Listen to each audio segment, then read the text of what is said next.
I'm here checking in on day 10 with cornerback coach Derrick Johnson. Coach, cornerbacks are obviously a part of the defense, but they play a much different role than that of the guys on the line. Can you talk a little bit about the important qualities that you look for in your cornerbacks?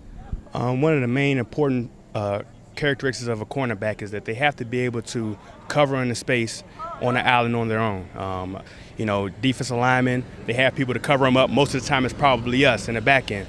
But with us, we hope for pressure, but, if a big play happens, it's the easiest thing to pick out is a cornerback getting burnt in coverage. So they got to be able to be fast, got to be able to react well, and they also have to be physical and willing to tackle in the run game.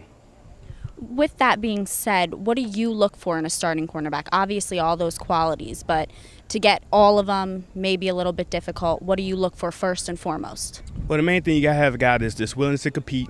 There's definitely a tough guy, mentally and physically. Got to be able to run, got to have good feet. And those are some of the main things I look for. Guys that are willing to go out there and compete every play, that aren't afraid to back down from a challenge because, you're going to face receivers that are fast and big, and we got to have guys that are willing to mix up with those guys and also mix up in the run game. So that's the main thing, tough physically and mentally. Now, you lost two important guys, and that started all 4 years that they were here. What are you doing to replace them?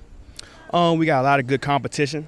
I think that we got some young guys that don't have a lot of game experience, but we got a lot of guys that are willing to compete, guys that got a lot of tools, guys that can run, all those things that I mentioned before. We have 4 or 5 guys that can do that. So, right now we're in a good situation. We got good competition going on at the position. I think we'll be well off, filling those 2 positions. That's important. And can you talk a little bit about the guys' progression since the spring? It's been a lot. Guys are back healthy. They understand the schemes a lot better. And right now it's just a conditioning thing, just making sure that we're in good game condition, and that as far as mentally, we can handle the mental struggles throughout the game and when we get fatigued and stuff like that. So the progression's been very well, and expecting a lot more this Saturday in the scrimmage.